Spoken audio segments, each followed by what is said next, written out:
Makasaysayang araw, narito ang ating aralin sa AP7, Quarter 2, Week 2, una at ikalawang yugto ng imperialismong kanluranin. Isagawa natin ang ating balik-aral. Balikan natin ang pagkakatulad at pagkakaiba ng imperialismo at kolonyalismo. Naaalala mo pa ba ito? Ito ba ang mga sagot mo? Ang pagkakatulad ng imperialismo at kolonyalismo ay ang pananakop kung saan isinasailalim nila sa kanilang pamamahala ang mahihinang bansa anuman ang kanilang layunin. Samantalang, ang kanilang pagkakaiba ay ang imperialismo ay isang sistema ng pananakop kung saan ang isang makapangyarihang estado ay sa pilitang kinokontrol ang mas maliit at mahihinang estado. Sa imperialismo, lahat ng aspeto ng isang mahinang bansa ay tuwirang kinokontrol ng makapangyarihang bansa tulad ng ekonomiya, politika, kultura at iba pa. Samantalang ang kolonyalismo ay pagkontrol ng dayuhang bansa sa mas mahihinang bansa sa Asya at Afrika. Dito, ang pamahalaan at ekonomiya ang tuwirang pinamamahalaan ng mga dayuhan. Ngayong alam nyo na ang pagkakatulad at pagkakaiba ng imperialismo at kolonyalismo, palawakin pa natin ang inyong kaalaman. Simulan natin ito sa pamamagitan ng pagsasagawa ng panimulang gawain. Ano ang ipinapakita sa larawan? Maaaring sagot ninyo ay, nag-uunahan ang mga kanlurani na makarating sa tuktok ng bundok na sumisimbolo sa kanilang kapangyarihang ninanais. Ito ay maaari ring nagpapakita ng mga dahilan at pamamaraang ginamit ng mga kanluranin sa panahon ng kanilang pananakop, tulad ng nilalaman sa tula ni Rudyard Kipling bilang pagbibigay katwiran sa kanilang pananakop. Ang ating mga kasanayang pampagkatuto na ilalarawan ang una at ikalawang yugto ng imperialismong kanluranin, na ipaghahambing ang una at ikalawang yugto ng imperialismong kanluranin. Ang ating paksa ay ang una at ikalawang yugto ng imperialismong kanluranin. Ang patuloy na pag-unlad at pagbabago ng mga kabihasnan sa Timog Silangang Asya ay isang patunay na may mayamang kultura at pamumuhay ang mga Asyano sa paglipas ng panahon. Ang pagkontrol sa kalakalang pandagat mula sa kipot ng Malacca patungo sa China ang nagpalakas sa ugnayan ng mga Asyano sa iba't ibang rehiyon, maging ang ugnayan nito sa Europa.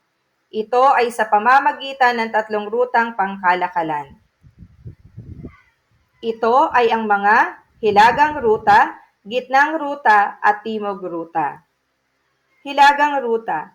Ito ay nagmumula sa China at dumaraan sa Samarkand at Bukhara ng Gitnang Asya hanggang sa Constantinople. Gitnang ruta, mula sa mga lugar sa Asya, ang iba pang mangangalakal ay tutungo naman sa baybay ng Syria sa daang gulpo ng Persia. Timog Ruta. Ang sasakyang pandagat ng mga mangangalakal ay bumabagtas mula sa India at iba pang daungan sa Asya habang sa karagatang Indian patungong Egypt sa pamamagitan ng Red Sea.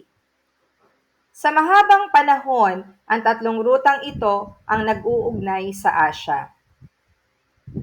Mga kalakal na nanggagaling sa Asya na pumapasok sa Europe ang tanging pamilyar lamang sa mga Europeo. Ang lugar sa Asya na pinanggagalingan ng kalakal ay hindi pa napupuntahan ng mga Europeo, at ang palitan ng kalakal ng mga Europeo at mga Asyano ay hindi pa ganoon kasigla. Dumating ang panahon na ang ruta ng kalakalan na nag-uugnay sa mga mangangalakal na Asyano at Europeo ay sinakop na naghaharing Turkong Ottoman. Nang sinakop ito ng mga Turkong Ottoman, tanging ang mga Italianong mangangalakal ang pinayagan na makadaan at makipag-ugnayan sa mga mangangalakal na Asyano. Unang yugto ng imperialismo. Mga dahilan na nagbunsod sa mga kanlurani na magtungo sa Asya, mga krusada, Renaissance, paglalakbay ni Marco Polo, pagbagsak ng Constantinople, at merkantilismo. Ang krusada ay isang kilusan na inilunsad ng simbahan at ng mga Kristiyanong hari upang mabawi ang banal na lugar, ang Jerusalem sa Israel. Hindi man lubusang nagtagumpay ang mga krusadang ito, maraming mabuting naidulot. Ito ay nagkaroon ng ugnayan ang mga Europeo sa silangan at nakilala nila ang mga produkto ng silangan tulad ng pampalasa, mamahaling bato, pabango, sedang tela, porselana, prutas at iba pa na nakabighani sa mga Europeo. Ang krusada ang nagpasigla ng kalakalan sa pagitan ng Europa at Asya. Naging masigla ang palitan ng kalakalan kaya maraming Europeo ang nagka-interes na makarating sa Asya. Maraming Europeo ang naghanap ng mga ruta para makarating lang sa Asya. At ito ang naging daan para magka-interes ang malalaking bansa sa Europa na sakupin ang ilang lugar o bansa sa Asya. Ang paglalakbay ni Marco Polo. Si Marco Polo ay isang Italianong adventurerong mangangalakal na taga-Venice. Siya ay nanirahan sa China sa panahon ni Kublai Khan ng dinastiyang Yuan ng higit halos sa 11 taon. Sa panahong ito, siya ay nagsilbing tagapayo ni Emperador Kublai Khan. Kinalugdan siya ni Kublai Khan at siya ay itinilagang maglakbay sa iba't ibang lugar sa Asya sa ngalan ng emperador. Nakarating siya sa Tibet, Burma, Laos, Java, Japan, pati na sa Siberia. Noong 1295, bumalik siya sa Italy at doon inilimbag ang aklat na The Travels of Marco Polo. Ang mga nakita niyang magagandang kabihasnan sa mga bansang ito ng Asya, lalo na sa China, na inilarawan ang karangyaan at kayamanan nito. Bunga nito, maraming adventurerong Europeo ang namangha at nahikayat na makarating at makipagsapalaran sa Asya. Ang Renaissance. Ito ay salitang Pranses na ang ibig sabihin ay muling pagsilang. Nagpasimula sa Italia na naganap noong 1350. Isa itong kilusang pilosopikal na makasining at dito binigyang diin ang pagbabalik interes sa mga kaalamang klasikal sa Greece at Rome. Ang Renaissance ang siyang nagbukas ng daan sa pagbabago sa larangan ng kalakalan at negosyo, kaya umusbong ang rebolusyong komersyal na nagdulot ng mga pagbabago sa gawang pang-ekonomiya. Sa larangan ng eksplorasyon, binigyang sigla ng Renaissance ang mga manlalakbay na galugarin ang mundo. Ang pagbagsak ng Constantinople. Bahagi ng Turkey sa kasalukuyan. Ang Constantinople ay ang Asyanong teritoryo na pinakamalapit sa kontinente ng Europa. Ito ang nagsilbing rutang pangkalakalan mula Europa patungong India, China at ibang bahagi ng silangan na napasakamay ng mga Turkong Muslim noong 1453. Ito ang pumutol sa ugnayan ng mga Europeo at mga Asyano. Merkantilismo. Sa Europa, umiral ang prinsipyong pang-ekonomiya na kung may maraming ginto at pilak, may pagkakataon na maging mayaman at makapangyarihan. Kinailangan ng mga Europeo na makahanap ng mga lugar na mapagkukunan ng likas na yaman at hilaw na sangkap. Ang mga dahilan na nagbunsod sa mga kanluranin na makarating sa Asya ang naging daan para sumigla ang palitan ng kalakal ng mga Europeo at mga Asyanong mangangalakal at makilala ng mga kanluranin ang mga likas na yaman at mga hilaw na materyales na panustos sa industriya. Kaya naganap ang pagalugad at pagtuklas. Ang panahon ng pagtuklas at pagalugad ng mga bagong lupain ay nakatulong sa Europeo na muling makabalik sa Asya sa kabila ng pagsasara ng mga sinaunang kalakalan. Ito rin ay nagdulot sa pagbabago ng kasaysayan ng mga bansang Asyano, lalo na sa Timog Silangang Asya. Pinangunahan ng Portugal at Spain ang paghahanap ng ruta. Maraming manlalayag na Portuges ang naglakbay, ngunit ang pinakamahalaga sa lahat ay ang paglalakbay ni Vasco da Gama sapagkat nalibot niya ang Cape of Good Hope sa dulo ng Africa na siyang magbubukas ng ruta.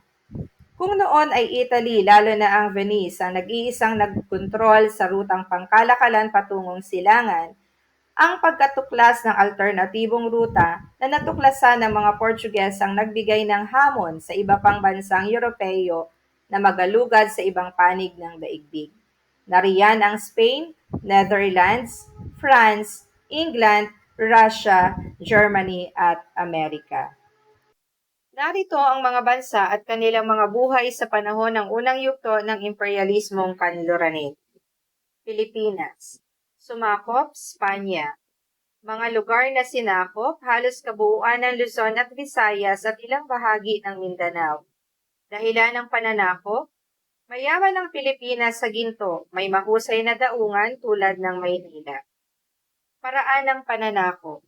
Ang paglalakbay na pinamunuan ni Miguel Lopez de Legazpi ang nagtagumpay na masakop ang bansa sa pamamagitan ng pakikipagsanduguan na kung saan ito ay pag-inom ng lokal na pinuno at pinunong Espanyol ng alak na hinaluan ng kani-kanilang dugo. Isa rin sa paraan ng kanilang ginamit sa pananakop sa Pilipinas ay relihiyong Kristyanismo.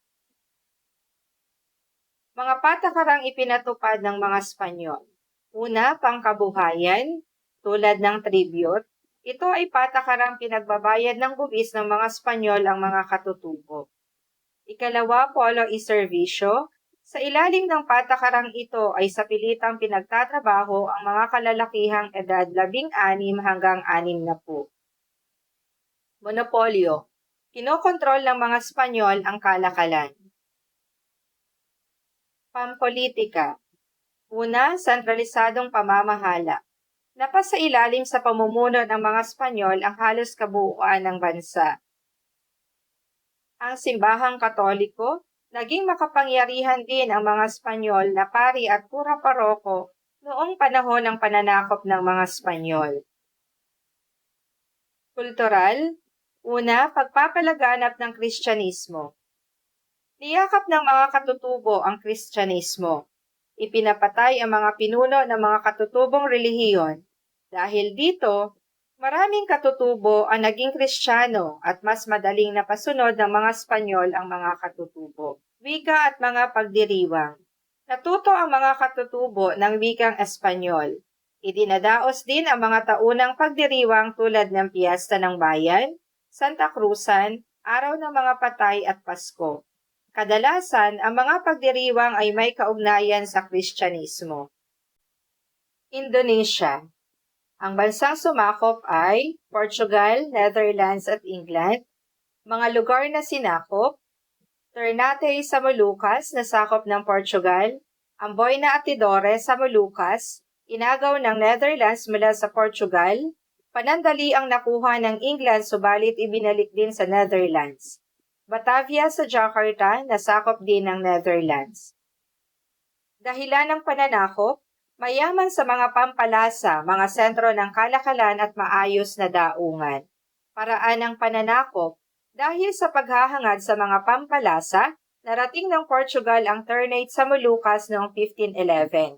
Nagtayo sila ng himpilan ng kalakalan dito at nagsimulang palaganapin ang Kristyanismo. Pinaalis ng mga Dutch ang mga Portuges noong 1655 at sinakop ang mga isla ng Amboyna at Tidore sa Molucas gamit ang mas malakas na Persang pandigma. Upang mapanatili ang kanilang kapangyarihan, nakipag-alyansa ang mga Dutch sa mga lokal na pinuno ng Indonesia. Gumamit din sila ng paraang divide and rule policy upang mapasunod at masakop ang mga nabanggit na isla. Dahil dito, nagkaroon ng monopolyo sa kalakalan ng mga pampalasa ang mga Dutch. Lalo pang napatatag ng Netherlands ang monopolyo nang itatag nito ang Dutch East India Company. Samantalang nakuha ng England ang Molucas dahil sa epekto ng Napoleonic Wars, subalit na ibalik din ito sa mga Dutch. Itinatag ng pamahalaan ng Netherlands ang Dutch East India Company noong 1602 upang pag-isahin ang mga kumpanya na nagpapadala ng paglalayag sa Asya. Pinahintulutan ang Dutch East India Company na magkaroon ng sariling hukbo na magtatanggol laban sa mga pirata, magtayo ng daungan sa mga lupaing nasasakop, at makipagkasundo sa mga lokal na pinuno ng mga bansa sa Asya. Binigyan din ito ng karapatan ng pamahalaan ng Netherlands na manakop ng mga lupain. Nakontrol ng Dutch East India Company ang spice trade sa Timog Silangang Asya na nagpayaman sa bansang Netherlands. Bakit nga ba mahalaga sa kanila ang Moluccas? Ang Moluccas na tinatawag ding Maluku, kilala bilang Spice Island. Ito ang lupain na nais marating ng mga kanluranin upang makontrol nila ang kalakalan ng mga pampalasa. Sa kasalukuyan, ito ang bahagi ng bansang Indonesia. Malaysia. Tulad ng Pilipinas, marami ring bansa ang sumakop sa Malaysia. Ito ay ang Portugal, Netherlands at England. Pangunahing layunin din ng mga bansang ito ang pagkontrol sa mga sentro ng kalakalan. Bukod sa kalakalan, sinubukan din ng mga Portuges na palaganapin ang Kristyanismo sa mga daungan na kanilang nasakop, subalit hindi sila nagtagumpay dahil sa malakas na impluwensya ng Islam sa rehiyon. Samantala, hindi gaanong naimpluwensyahan ng mga bansang Netherlands at England ang kultura ng Malaysia. Maraming katutubo ang naghirap dahil sa pagkontrol ng mga nabanggit na bansa sa mga sentro ng kalakalan sa Malaysia. Ngayong natapos na nating talakayin ang tungkol sa kasaysayan ng mga bansa sa Timog Silangang Asya, sa panahon ng unang yugto ng imperialismong kanluranin, subukan nating isagawa ang gawain dalawa na ito ay itala natin. Punan ng mga impormasyon ang chart at suriin ang mga pagkakaiba at pagkakatulad ng mga karanasan ng mga bansa sa Timog Silangang Asya na sinakop ng mga kanluranin. Sa unang hanay na sakop na bansa, ito ay ang mga Pilipinas, Malaysia at Indonesia. Punan ninyo ang kanluraning bansa na nakasakop, dahilan ng pananakop at paraan ng pananakop. Ganito ba ang sagot mo? Para sa Pilipinas, ang kanluraning bansa na nakasakop ay ang Espanya. Dahilan ng pananakop, mayaman sa ginto at may mahusay na daungan. Paraan ng pananakop, kasunduan sa pamamagitan ng sanduguan at Kristyanismo. Sa Malaysia naman, ang kanluraning bansa na nakasakop ay ang Portugal, Netherlands at England. Dahilan ng pananakop, makontrol ang sentro ng kalakalan, palaganapin ang Kristyanismo, at ang paraan ng pananakop ay digmaan at kasunduan. Sa Indonesia, ang kanluraning bansa na nakasakop ay ang Portugal, Netherlands at England. Dahilan ng pananakop, mga pampalasa at sentro ng kalakalan. Paraan ng pananakop, pwersang pandigma at pakikipag-alyansa, isama na rin natin ang divide and rule policy.